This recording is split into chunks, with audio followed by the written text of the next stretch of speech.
Hello, everybody, and welcome to episode 3 of Crime in Court USA. I'm your host, Mundo, and welcome. I hope you guys are doing well. Me, I'm finally feeling a lot better. Thanks for asking. My stomach is finally back to normal.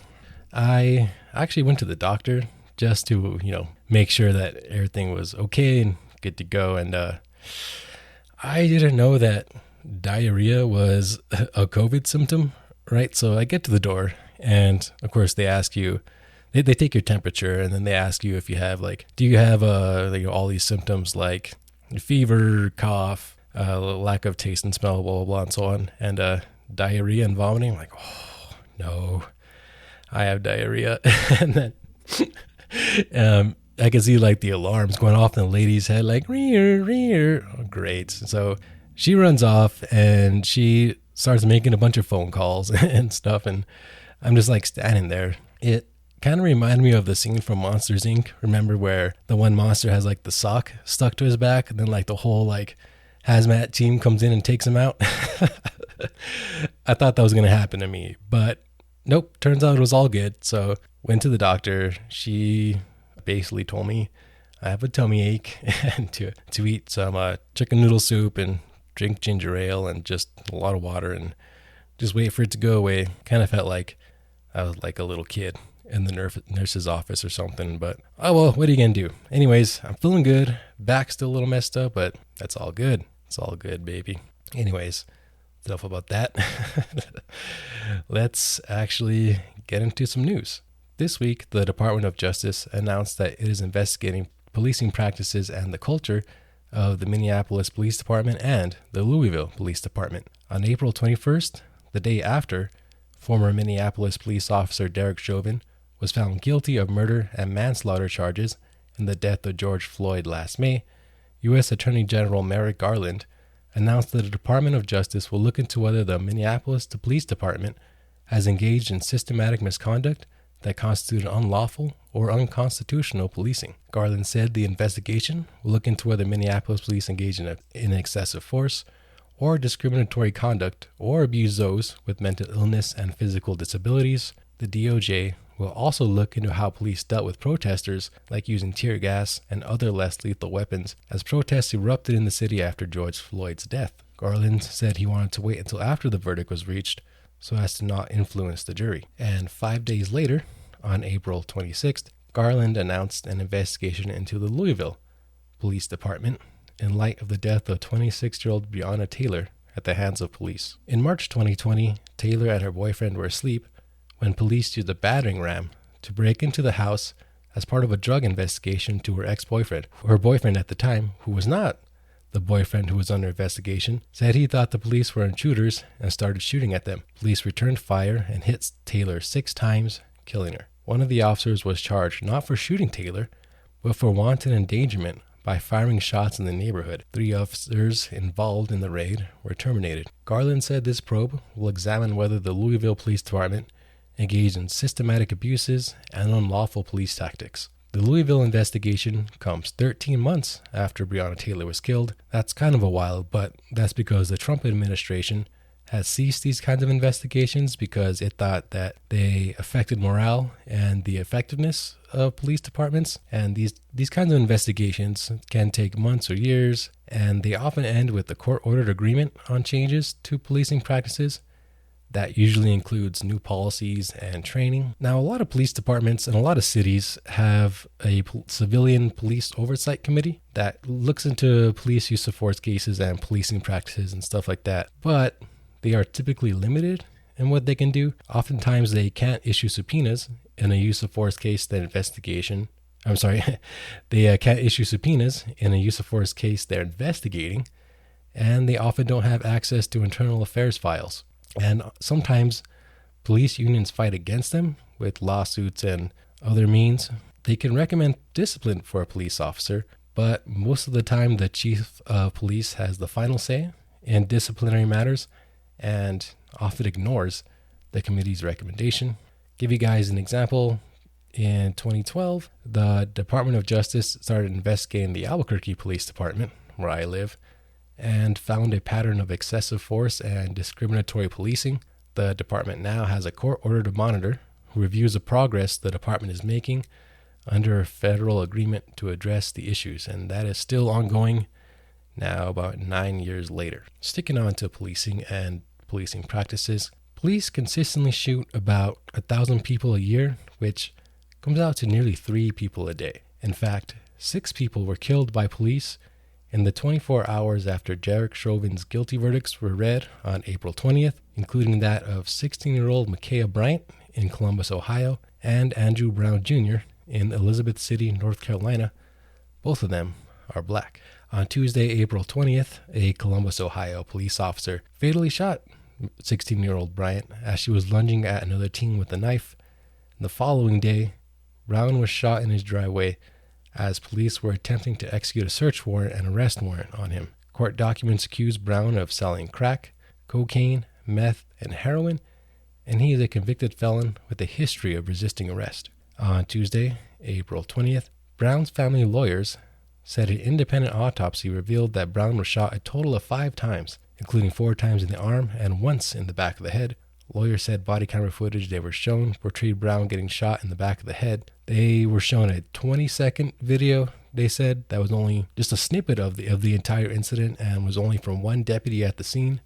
I believe there were a total of 8 deputies there. And they said the video shows Brown being shot as he attempts to drive away from the deputies, and that his hands were on the steering wheel and he was not reaching for a weapon and was not posing an immediate threat to deputies. Now, again, this is coming from the lawyers who represent the family, and we can't see for ourselves because the body camera footage has not been released. That's despite calls from civil rights groups and even North Carolina Governor Roy Cooper calling for the release of the video. Under North Carolina law, body camera videos can only be released with the approval of a judge. And Pasquotank County, which I'm sorry if I'm not saying that correctly, officials have released few details about the shooting, and government officials are preparing for potential unrest when the body camera footage is released. I've been talking about police over the last few episodes. That's kind of one of the huge topics right now, especially as Derek Chauvin's trial went on. I've said before that was probably the biggest trial since OJ, and certainly the biggest trial on policing since the Rodney King trial, I think. I don't know. I'm only 33 years old. I have a limited memory. I'm sure other people might think of bigger cases, but in my memory and in my mind, that was a huge trial. And it brought to light policing and how policing is done. And people think that this is a tentpole kind of verdict. Again, Derek Chauvin found guilty of murder and manslaughter for kneeling on George Floyd's neck for over 9 minutes. And the question is, where do we go from here? Well, and the answer is, who knows? It's just too early to tell. Since the verdict was read, again, the Department of Justice started 2 investigations, one into the Minneapolis Police Department and another into the Louisville Police Department. But I don't know. I think the change has to come from within, from the local governments kind of changing policing policies, from the departments themselves changing policies. Certainly, I hope that starts with not putting your knee on the back of someone's neck. A lot of it, too, is how do police deal with the mentally ill? I mean, so many people who are shot by police, especially in my experience covering crime in courts in New Mexico, so many are mentally ill. And some people feel that the police are asked to do a lot. They are asked to be law enforcement, and they're asked to be social workers and things like that. And people think it's a little too much. That's asking too much of our police.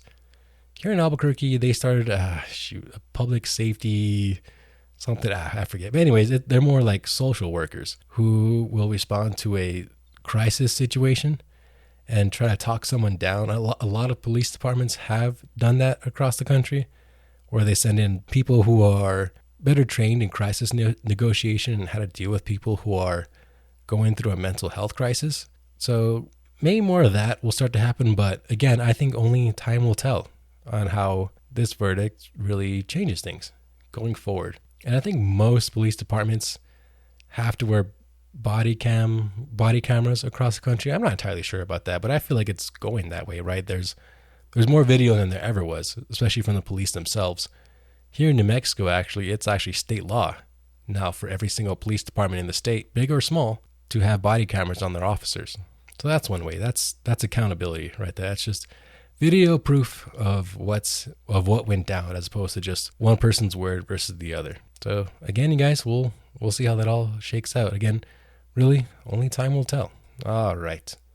Let's move on to some Supreme Court news. The Supreme Court upheld the life without parole sentence for a 15-year-old Mississippi boy who was convicted of stabbing his grandfather to death. That was actually back in 2004, and that boy is now 31 years old. Justice Brett Kavanaugh, who was appointed by former President Donald Trump, wrote in the 6-3 majority opinion that a judge only needs to consider the defendant's youth when determining the sentence. This ruling shows a more conservative shift in the Supreme Court and shows a reversal in its leniency towards minors. Justice Sonia Sotomayor wrote in a dissent that she believed too many juveniles will be sentenced to life in prison now, and she believes the ruling waivers from the court's general rule of upholding precedent, which again is just leniency towards minors.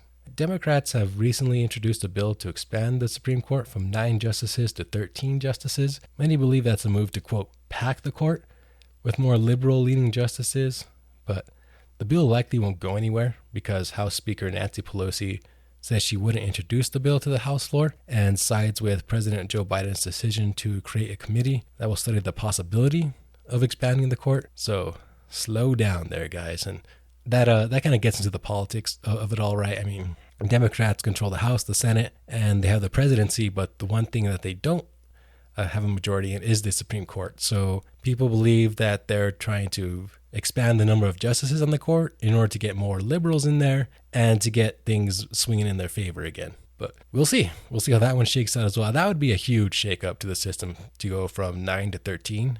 That would be huge because that'd be, I think, the first time in history that the court has expanded like that. Maybe I'm wrong, but that'd be a huge expansion. Also, it's worth noting that President Biden's executive decision to create a committee to study the Supreme Court will also study lifetime appointments, which, as far as I'm concerned, that's lifetime appointments on the Supreme Court have been a thing since the Supreme Court existed. I may be wrong on that. Again, that's the kind of stuff you guys come here for, right?